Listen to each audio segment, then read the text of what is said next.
आज हम लोग पढ़ेंगे पोजीशन ऑफ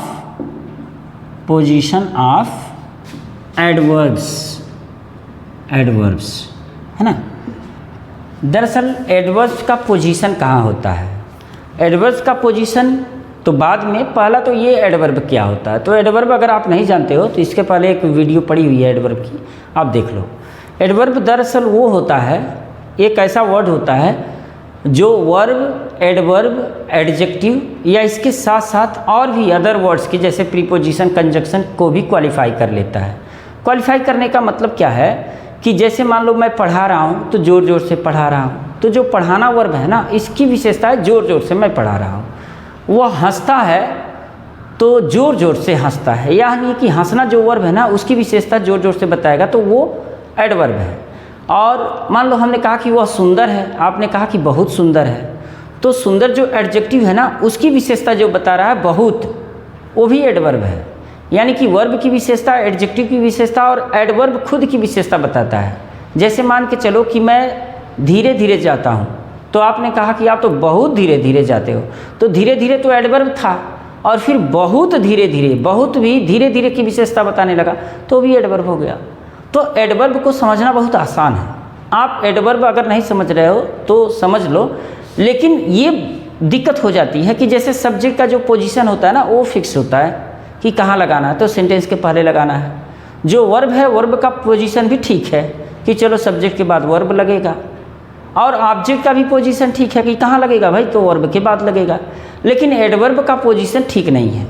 अगर मैं कहूँ कि एडवर्ब का जो पोजीशन है वो किसी भी सेंटेंस में सब्जेक्ट से पहले लगता है, सब्जेक्ट के बाद लगता है, ऑक्सिलरी वर्ब के बाद लगता है, फाइनाइट वर्ब के पहले लगता है, ऑक्सिलरी वर्ब फाइनाइट वर्ब के बीच में लगता है, फाइनाइट वर्ब के बाद लगता है, सेंटेंस के बाद लगता है, ऑब्जेक्ट के बाद लगता है। तो आप कहोगे तो आप बहुत तरह से बता दिए, तो हम कहेंगे हाँ मैंने बताया तो है, मैंने 7 तरह से बताया है कि वास्तव में जो पोजीशन होता है एडवर्ब का, यानी कि एडवर्ब किसी सेंटेंस में कहाँ रखे जाते हैं, तो मैं बता दूँ वो 7 जगह रखे जाते हैं। तो 7 जगह रखे जाते हैं, कहाँ कहाँ रखे जाते हैं ये सारी चीज़ मैं बताऊंगा। लेकिन इसके पहले कि हम लोग आज एडवर्ब ऑफ फ्रीक्वेंसी जो है, ये एडवर्ब ऑफ फ्रीक्वेंसी क्या होता है और एडवर्ब ऑफ फ्रीक्वेंसी का पोजीशन कहाँ होता है, उसके पोजीशन को हम लोग जानेंगे। बाकी सारे पोजीशन तो इधर उधर हो जाएंगे, लेकिन जो एडवर्ब ऑफ फ्रीक्वेंसी है ये बहुत मज़ेदार है।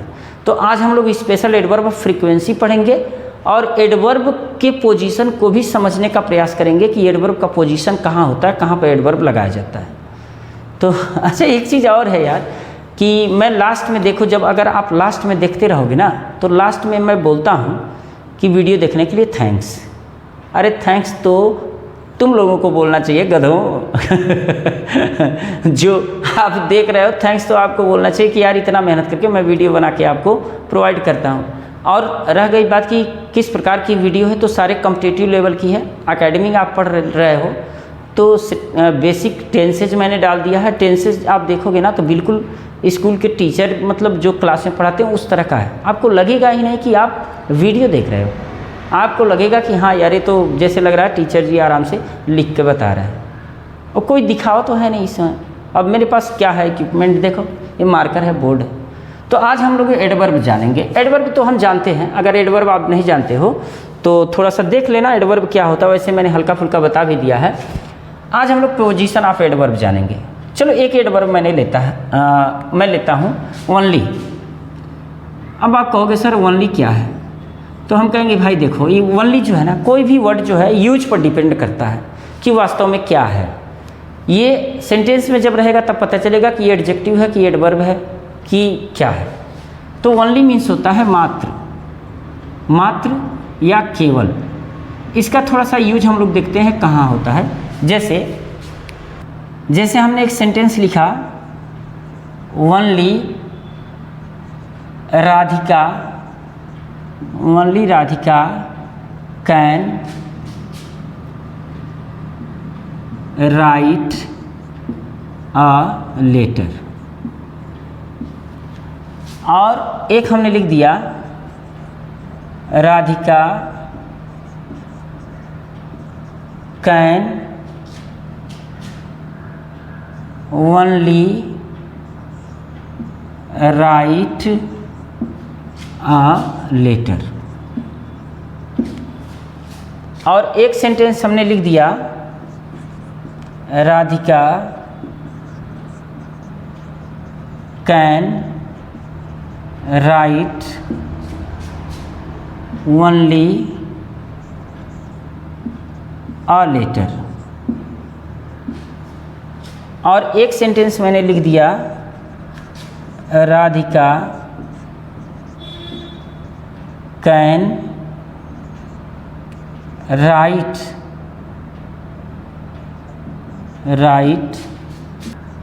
अ लेटर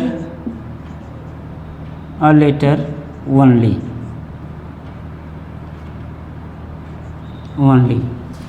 अब सिस्टम को थोड़ा सा समझो।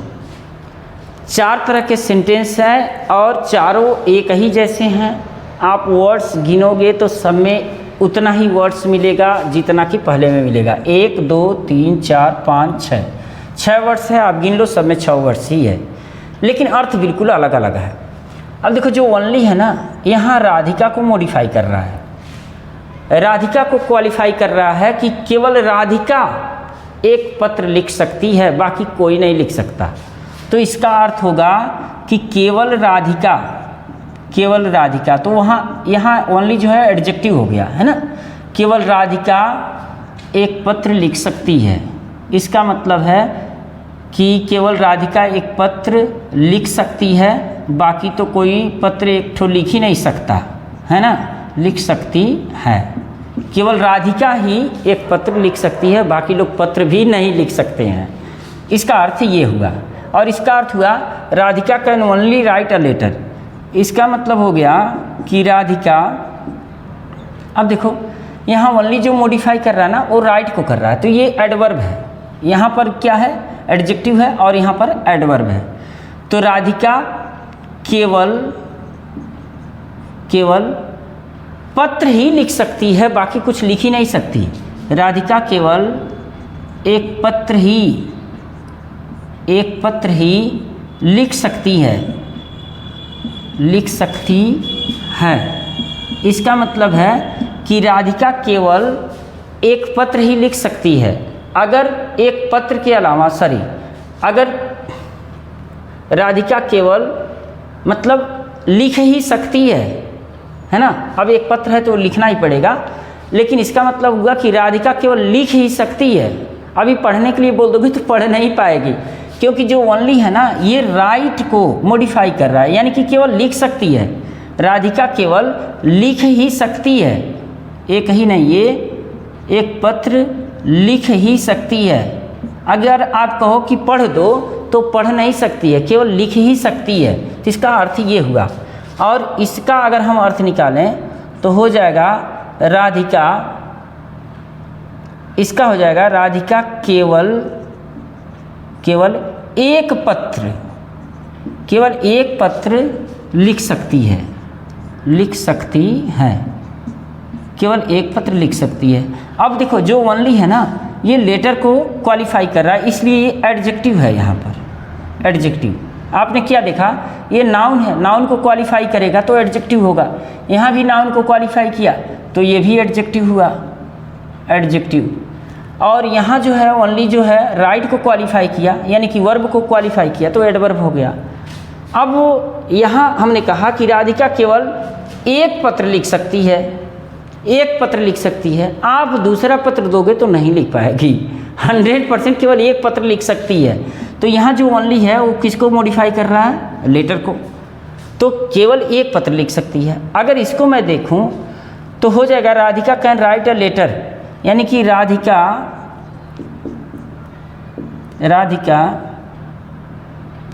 अब ये कह रहा है Radhika can write a letter, Radhika एक पत्र ही लिख सकती है, उसके अलावा वो कुछ और कर ही नहीं सकती। राधिका केवल एक पत्र लिख सकती है, एक पत्र लिख सकती है। आप कहोगे कि ये क्या भरमार है, दरअसल मैं भरमा नहीं रहा हूँ, बता रहा हूँ। राधिका केवल एक पत्र लिख सकती है, इसका मतलब है कि राधिका केवल पत्र ही लिख सकती है। पत्र लिखने के अलावा अगर आप उसे निबंध दे दोगे ना तो नहीं लिख पाएगी, अगर किसी का नाम कह दोगे लिखने के लिए ना तो भी नहीं लिख पाएगी, यानी कि केवल पत्र लिख सकती है। अब आप कहोगे कि ये इसका मतलब क्या हुआ, तो इसका मतलब बच्चों ये हुआ कि देखो यहाँ ओनली लगा है सब्जेक्ट से पहले, यहाँ ओनली लगा है फाइनाइट वर्ब से पहले। ये फाइनाइट वर्ब यहाँ मतलब वर्ब है, ठीक है, ये बदलता रहता है तो उसे फाइनाइट वर्ब कहते हैं। तो यहाँ पर वर्ब से पहले लगा है, यहाँ आप देखोगे तो यार ऑब्जेक्ट से पहले लगा है, और यहाँ आप देखोगे तो पूरा सेंटेंस के बाद लगा है। तो मैं ये समझाने का प्रयास कर रहा हूँ कि जो एडवर्ब होता है ना उसका जो पोजीशन होता है, यानी कि पोजीशन का मतलब स्थान कि सेंटेंस में कहाँ होना चाहिए, इसी को समझना है। अगर मैं कहूँ कि ये 7 जगह लगाया जाता है तो आप कहोगे कैसे, तो उसको भी मैं समझा दे रहा हूँ कि 7 जगह कहाँ कहाँ लगता है। और फिर जो आप ये देखेंगे कि जो एडवर्ब ऑफ फ्रीक्वेंसी है उनका पोजीशन मतलब सर्टेन होता है, निश्चित होता है कि कहाँ लगना है, तो उसको भी हम लोग देखेंगे। तो अगर पोजीशन ऑफ एडवर्ब की बात करें तो पहला जो पोजीशन होता है वो हम कहेंगे starting of the sentence, starting of the sentence, यानी कि जो एडवर्ब का पोजीशन होता है ना स्टार्टिंग ऑफ द सेंटेंस होता है। यानी कि ऐसा नहीं है, 7 तरह से मैं बताऊंगा कि एडवर्ब का जो पोजीशन होता है वो किसी सेंटेंस में 7 जगह होता है। वास्तव में मैं बता रहा हूँ कि ये वीडियो जो है मतलब मेरा सबसे इंटरेस्टिंग सब्जेक्ट, इंटरेस्टिंग लेसन है। आप पढ़ोगे ना तो अगर लास्ट तक पढ़ते रहें तो आपको लगेगा कि यार आज जो है हमने कुछ सीखा है, मतलब एक विशेष पावर, स्पेशल पावर आप फील करोगे, है ना। और मेरा क्लास है तो निश्चित रूप से आपको एक ऊर्जा तो देगा, 100% ऊर्जा देगा। और इस ऊर्जा को बनाए रखने के लिए जिद कर लो कि आपको कुछ बनना है, कुछ करना है। देखो आप कभी भी नौकरी के पीछे मत भागो, नॉलेज इतना गेन कर लो ना कि एक नहीं यार 5-5, 6-6 नौकरियां मिलेंगी, है ना। तो लास्ट तक पढ़ो, आपको लगेगा कि यार आज कुछ मिल रहा है। स्टार्टिंग ऑफ द सेंटेंस की बात करें तो स्टार्टिंग ऑफ द सेंटेंस जैसे हम कह दें once there lived a king, once there lived a king, यानी कि एक बार एक राजा रहता था। तो जो एक बार है ना ये पूरे सेंटेंस को क्वालिफाई कर रहा है। तो जो ये वंस है ना ये एडवर्ब है, यानी कि आपने देखा कि वाक्य के प्रारंभ में लगा, एडवर्ब लगता है या एडवर्ब फ्रेज लगता है। जैसे वंस अपॉन ए टाइम, अगर वंस अपॉन ए टाइम कहेंगे, जैसे मान लो हमने कह दिया once upon a time, once upon a time, तो ये एडवर्ब फ्रेज है। Once upon a time there lived a king, तो ये एडवर्ब फ्रेज है ना। एडवर्ब फ्रेज का मतलब क्या है कि जो एडवर्ब होता है एक वर्ड में होता है, और जो एडवर्ब फ्रेज होता है वह एक से अधिक वर्ड्स के में होता है, लेकिन काम एडवर्ब का ही करता है, उसे एडवर्ब फ्रेज कहते हैं। तो स्टार्टिंग ऑफ द सेंटेंस, अगर दूसरा मैं कहूँ कि ऑक्सिलरी वर्ब के बाद, ऑक्सिलियरी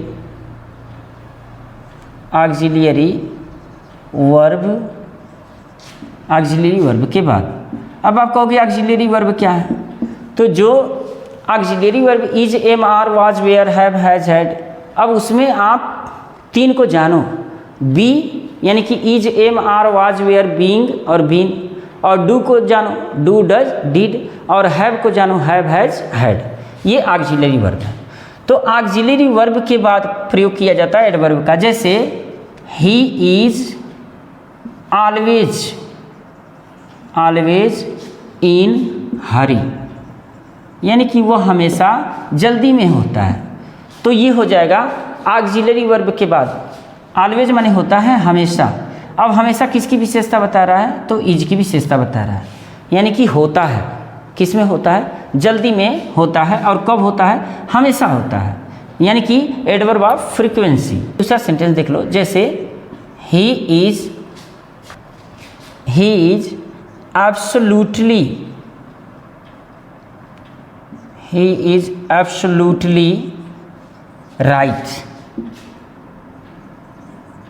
अब देखो आप कहोगे कि एडवर्ब कैसे है, तो देखो जो राइट है ना ये सही यानी कि एडजेक्टिव है, और एडजेक्टिव की जो विशेषता बताता है वो भी एडवर्ब रहता है, तो ये एडवर्ब है। और एडवर्ब का पोजीशन कहाँ है? ऑक्सिलरी वर्ब के बाद।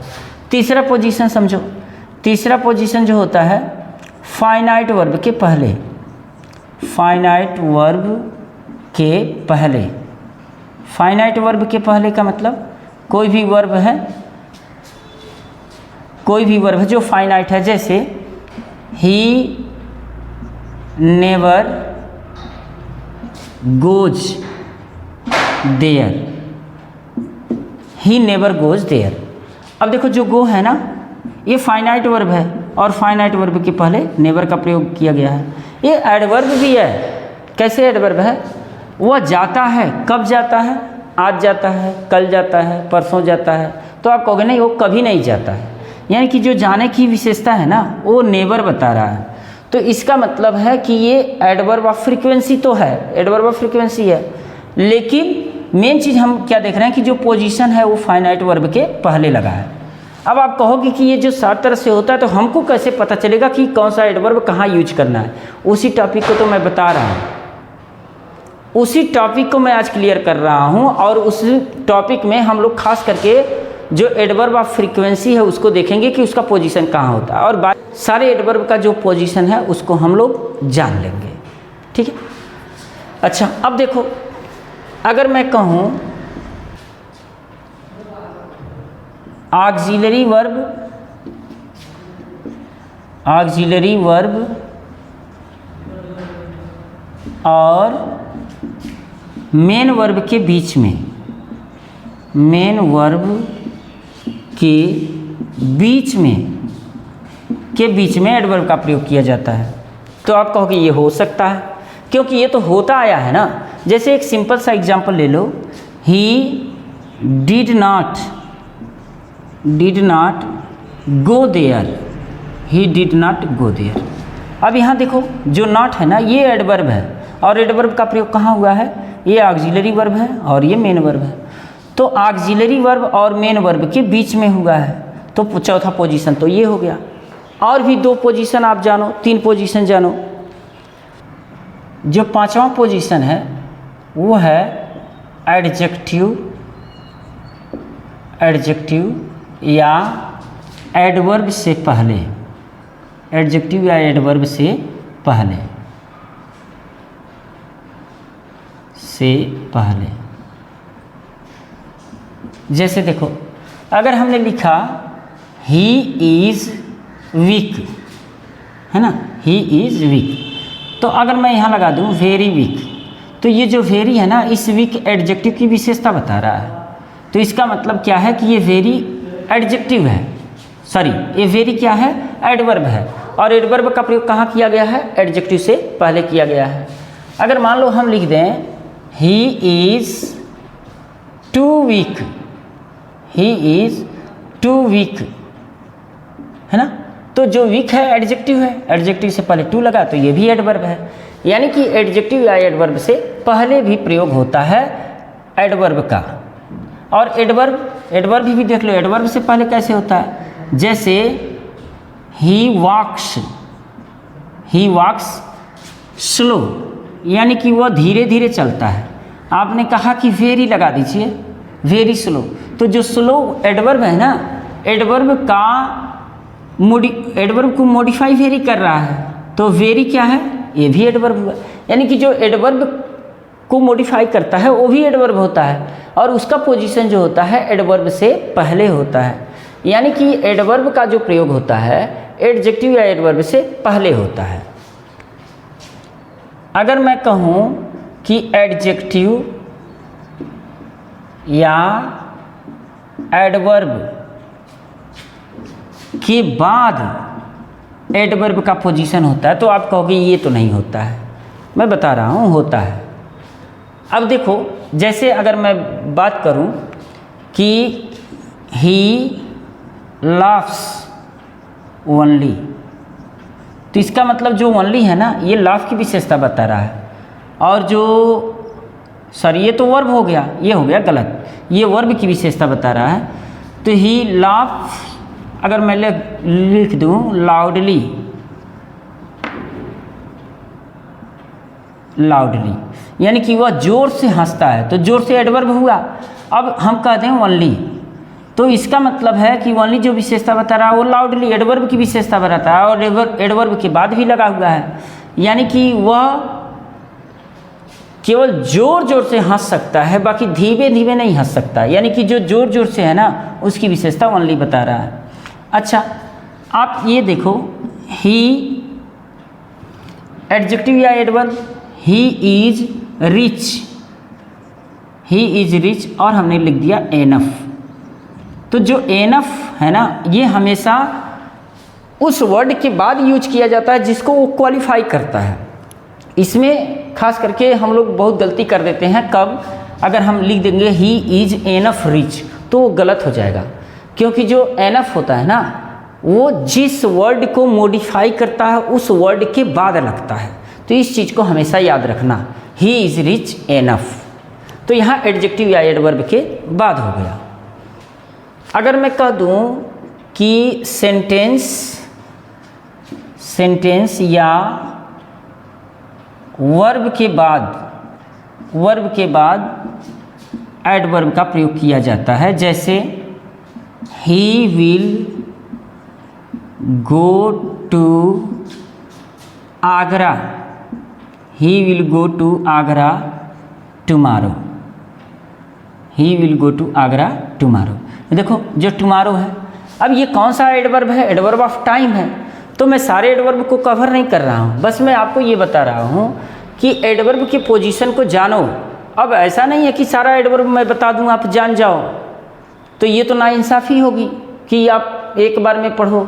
हाँ 10-12 घंटे हो सकते हैं कि पढ़े तो हो सकता है, लेकिन मेरे पास इतने इक्विपमेंट नहीं है कि मैं 10-12 घंटे की वीडियो बना सकूं, और ख़ास करके उस तरह से संसाधन नहीं है। बस ये जानो रिसोर्सेज हमको आज जो ध्यान देना है वो ध्यान देना है एडवर्ब ऑफ फ्रीक्वेंसी। तो एडवर्ब ऑफ फ्रीक्वेंसी का प्रयोग कहाँ कहाँ किया जाता है, तो इसको थोड़ा सा ध्यान देना। अब हम शुरू करेंगे एडवर्ब ऑफ फ्रीक्वेंसी। तो जैसा कि हमने बताया कि आज एडवर्ब ऑफ फ्रीक्वेंसी पर ध्यान देंगे, एडवर्ब ऑफ फ्रीक्वेंसी।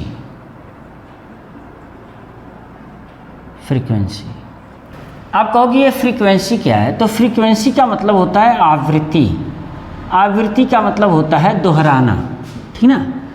तो जो एडवर्ब ऐसा हो जो दोहराए बात को, जैसे वह हमेशा पढ़ता है, वह कभी नहीं पढ़ता है भाई, तो वो कभी कभी पढ़ता है, तो आप कहोगे कि वो कभी कभार पढ़ता है, तो आप कहोगे वो तो यदा कदा पढ़ता है, वो बार बार पढ़ता है, वो हर बार पढ़ता है। यानी कि ये देखो एडवर्ब ऑफ नंबर जैसा होगा, लेकिन एडवर्ब ऑफ नंबर में क्या होता है ना कि वो निश्चित होता है कि 2 बार गिरा, 3 बार गिरा, 4 बार गिरा, तो उसमें होता है एक सर्टेनिटी होती है, लेकिन इसमें अनसर्टेनिटी होती है। जैसे वो बार बार गिर जाता है तो आप कहोगे कि नहीं वो कभी नहीं गिरता है, तो हमने कहा कि नहीं वो हर बार गिर जाता है। तो ये जो इस तरह का आएगा, यानी कि ऑलवेज, ऑलवेज मीन्स होता है हमेशा, ऑलवेज, ऑलवेज मीन्स हमेशा होता है। नेवर, नेवर मीन्स होता है कभी नहीं। तो मैं सारा हिंदी बता दूंगा, है ना। ऑलवेज मीन्स हमेशा, नेवर मीन्स कभी कभी, ऑफेन, ऑफेन मीन्स होता है प्रायः या कभी कभी। इवन मीन्स होता है हालांकि, हालांकि, लेकिन अगर हालांकि लिखोगे तो ये एडवर्ब हो जाएगा, कंजक्शन की तरह भी काम करने लगेगा, लेकिन हाँ चल जाएगा। हालांकि, हालांकि जो है एडवर्ब की तरह काम करेगा। यहाँ तक कि, यहाँ तक कि, यहाँ तक कि। ईवर, ईवर मतलब होता है कभी कभी, कभी कभी।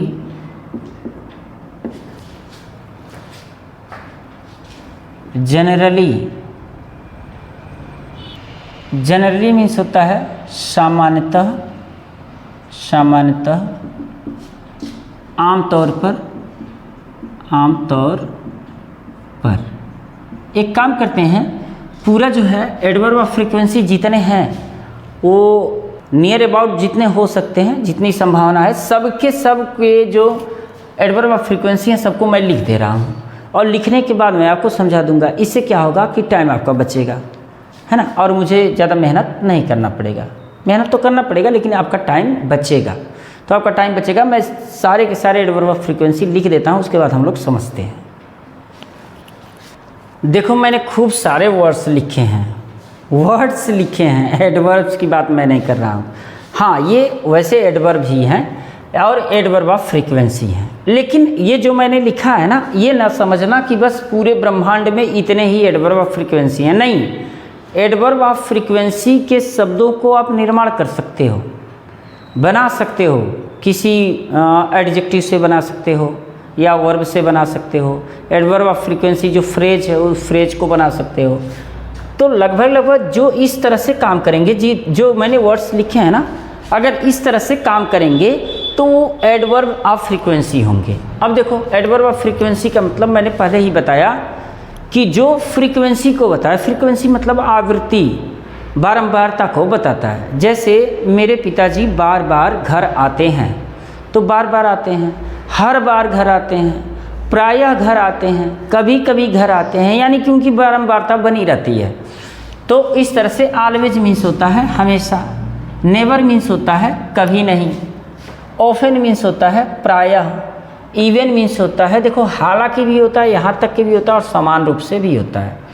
ईवर मीन्स होता है कभी कभी, जनरली मीन्स होता है सामान्यतः या आमतौर पर, और कॉम्प्रिहेंसिवली, कॉम्प्रिहेंसिवली मीन्स होता है व्यापक रूप से, रेयरली मीन्स होता है कदाचित या कभी कभी, प्रायः नियरली मीन्स होता है प्रायः या कभी कभी, फ्रीक्वेंटली माने होता है बहुधा या कभी कभी, सेल्डम मीन्स होता है प्रायः या अक्सर या कभी कभी, फ्रीक्वेंटली मीन्स होता है बहुधा या कभी कभी, सेल्डम मीन्स होता है प्रायः या कभी कभी, समटाइम्स मीन्स होता है कभी कभी, ओकेजनली मीन्स होता है कभी कभी, रेगुलरली मतलब होता है नियमित रूप से, यूजुअली मीन्स होता है आम तौर पर, सीमिंगली मीन्स होता है कभी कभी, इनफ्रीक्वेंटली मीन्स होता है कभी कभी, नियरली मीन्स होता है केवल, क्वाइट मीन्स होता है पूरी तरह से, रेदर मीन्स होता है कुछ कुछ, स्टिल मीन्स होता है अभी भी, ओनली मीन्स होता है केवल, ऑलमोस्ट मीन्स होता है लगभग, और एक्सक्लूसिवली मीन्स भी होता है केवल, सोलली मीन्स भी होता है केवल, सून मीन्स शीघ्र होता है, ऑलरेडी मीन्स पहले ही होता है, हार्डली मीन्स मुश्किल से ही होता है। ये सारे के सारे वर्ड्स एडवर्ब ऑफ फ्रीक्वेंसी की तरह काम करेंगे। इसके अलावा वो और भी किसी तरह से काम कर सकते हैं, जैसे कि मैंने पहले ही आपको बताया है कि जो ओनली है ये एडवर्ब ऑफ फ्रीक्वेंसी में तो आ रहा है, लेकिन यह एडजेक्टिव का भी काम करेगा। सारे वर्ड्स ऐसे ही होते हैं कि वो केवल और केवल एक जगह काम नहीं करते हैं। ठीक उसी प्रकार से जैसे केवल हम लोग एक ही काम नहीं करते हैं, एक ही रूप में नहीं रहते हैं। जैसे मान के चलो कि आज मैं टीचर हूँ, आप कहोगे नहीं आप बाबा हो, तो किसी की नज़रों में मैं टीचर हूँ, किसी की नज़रों में मैं बाबा हूँ, किसी की नज़रों में। अब मैं घर पर जाऊँगा तो किसी का भाई बन जाऊँगा, किसी का चाचा बन जाऊँगा, किसी का बेटा बन जाऊँगा, किसी का बाप बन जाऊँगा, किसी का नाना बन जाऊँगा, किसी का मामा बन जाऊँगा। तो मेरे भी जो पोजीशन है ना, वो जैसे जैसे मैं स्थान चेंज करता हूँ वैसे वैसे चेंज होते हैं।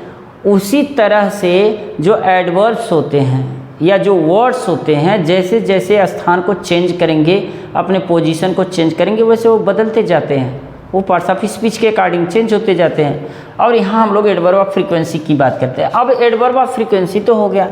अब आप कहोगे एडवर्ब ऑफ फ्रीक्वेंसी यूज कहाँ किया जाता है, तो एडवर्ब ऑफ फ्रीक्वेंसी यूज कहाँ किया जाता है, तो एडवर्ब ऑफ फ्रीक्वेंसी को ध्यान से सुनो। एडवर्ब ऑफ फ्रीक्वेंसी जो होता है, ऑक्सिलरी वर्ब अगर है तो उसके बाद यूज होगा। अगर मेन वर्ब है और ऑक्सिलरी वर्ब है तो दोनों के बीच में यूज होगा।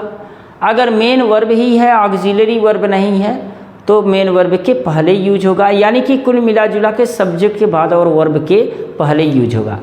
यह वर्ब के बाद यूज नहीं किया जाता है या तो सब्जेक्ट के पहले यूज नहीं किया जाता है। तो एडवर्ब ऑफ फ्रीक्वेंसी जितना मैंने लिखा इसमें से कुछ को हम एग्जाम्पल्स के रूप में देखते हैं कि कहाँ यूज किए जाते हैं। देखो आप ऑलवेज और नेवर को तो जानते हो कहाँ यूज किया जाता है। ऑलवेज और नेवर हेल्पिंग वर्ब के बाद और मेन वर्ब के पहले यूज किया जाता है। जैसे he always go to school, he always go to school. और इसी को मैं कह दूँ he never goes to school, he goes to never school। तो आपने देखा कि जो नेवर है ऑलवेज है वो वर्ब के पहले यूज होता है। अब आप कहोगे हेल्पिंग वर्ब के बाद भी यूज हो सकता है, हाँ हो सकता है। जैसे ही हेल्पिंग वर्ब का मतलब जो ऑक्सिलरी वर्ब हैं उसमें मॉडल वर्ब भी हो सकता है। जैसे ही will never go to school।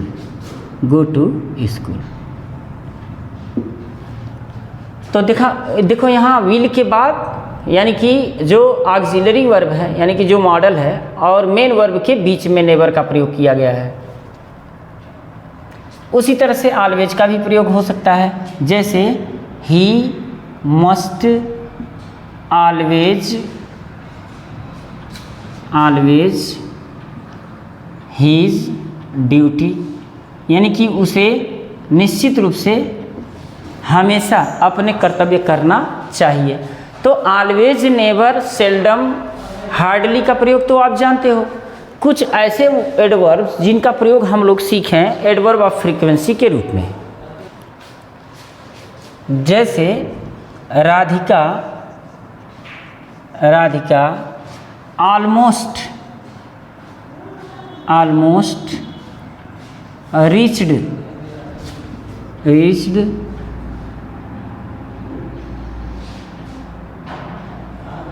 To school at time. देखो रीच के बाद जो है प्रीपोजिशन नहीं लगेगा, रीच्ड स्कूल एट टाइम, और यहाँ द भी नहीं लगेगा, इस द का प्रयोग नहीं होगा।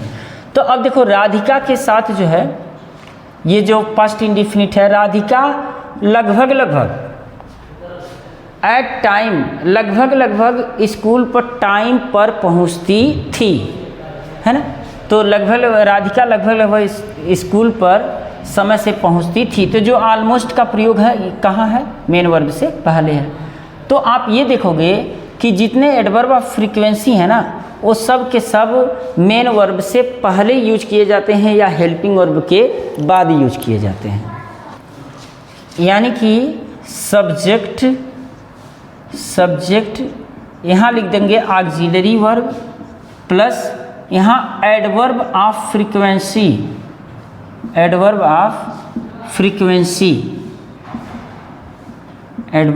फ्रीक्वेंसी और उसके बाद मेन वर्ब और उसके बाद हो जाएगा ऑब्जेक्ट और अदर्स जो भी हैं हो जाएंगे। तो एक चीज़ ध्यान देना है कि जो एडवर्ब ऑफ फ्रीक्वेंसी है ये ज़रूरी नहीं है कि दोनों हों, ऑक्सिलरी वर्ब और मेन वर्ब। ऑक्सिलरी वर्ब है तो भी ये यूज हो जाएगा, यानी कि मेन वर्ब के रूप में काम कर रहा है तो भी ये यूज हो जाएगा, और मेन वर्ब है ऑक्सिलरी वर्ब नहीं है, फाइनाइट वर्ब है तो भी ये यूज हो जाएगा। लेकिन जो एडवर्ब ऑफ फ्रीक्वेंसी है वो हमेशा मेन वर्ब के पहले ही यूज होगा। अब कुछ स्पेशल रूल्स है उसको हम लोग देख लेते हैं। देखो स्पेशल रूल, जो अगर हम स्पेशल रूल की बात करें तो स्पेशल रूल में ये आता है, स्पेशल रूल्स हम लोग देखेंगे। इसमें क्या होता है कि अगर किसी सेंटेंस को आप स्ट्रेसेबल बनाना चाहते हो, स्ट्रेसेबल बनाना चाहते हो तो इसमें क्या होता है कि आप जो एडवर्ब होता है उसको हेल्पिंग वर्ब से पहले यूज कर सकते हो। जैसे स्टेबल बनाना हो, जैसे हमने कहा राधा हैज़ अगेन, अगेन देखो मैंने उसमें लिखा नहीं था, लेकिन एडवर्ब ऑफ फ्रीक्वेंसी है। ज़रूरी नहीं कि सारे एडवर्ब ऑफ फ्रीक्वेंसी लिखे जाए, मतलब बहुत से एडवर्ब ऑफ फ्रीक्वेंसी ऐसे रहेंगे जो आपको पहचानना होगा कि वास्तव में ये बार बार काम कर रहे हैं, यानी कि फ्रीक्वेंसी हो रही है कि नहीं हो रही है। अगर फ्रीक्वेंसी हो रही है तभी वो एडवर्ब हैं, एडवर्ब ऑफ फ्रीक्वेंसी। अगर फ्रीक्वेंसी नहीं हो रही है तो एडवर्ब ऑफ फ्रीक्वेंसी नहीं है। तो Radha has again forgotten, forgotten, forgotten her homework, her homework.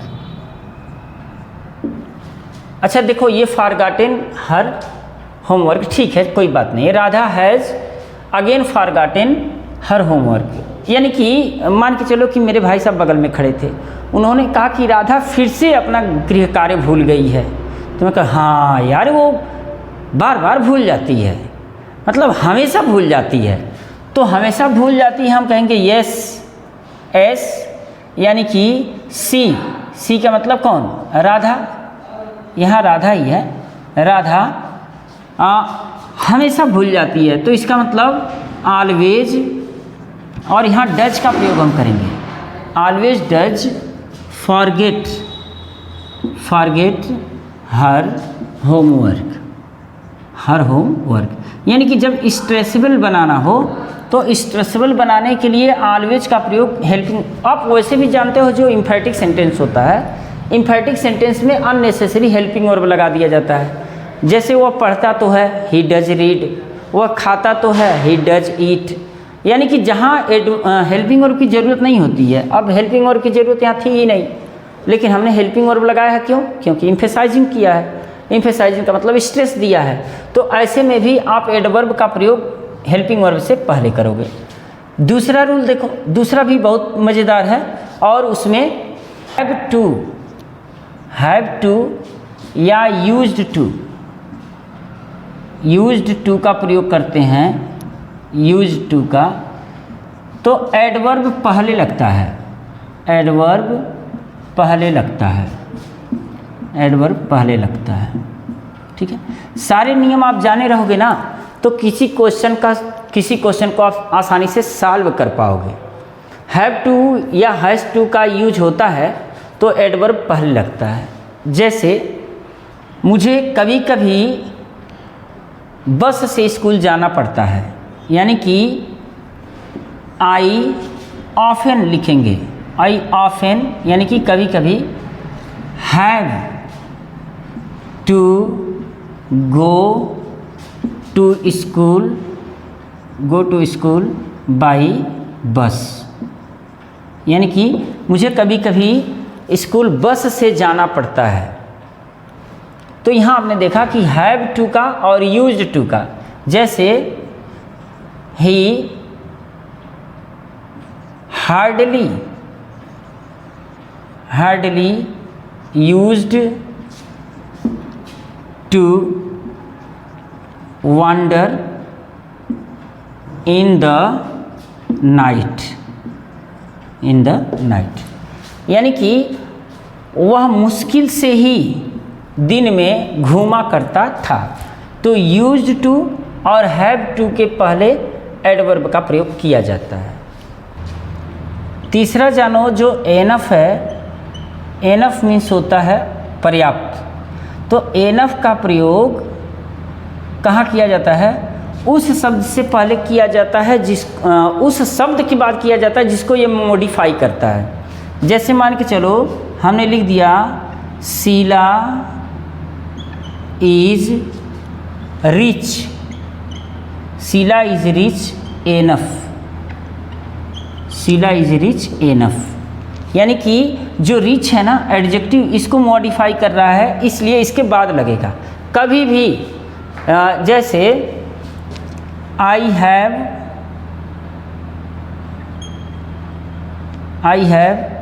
Taken milk enough, enough. देखो यहाँ जो एनफ है एडजेक्टिव के रूप में यूज हो रहा है, लेकिन फिर भी यह जिसको क्वालिफाई कर रहा है उसके बाद यूज हो रहा है। वैसे एडजेक्टिव जो है एनफ मिल्क होना चाहिए, लेकिन हम मिल्क एनफ यूज किए हैं। क्यों?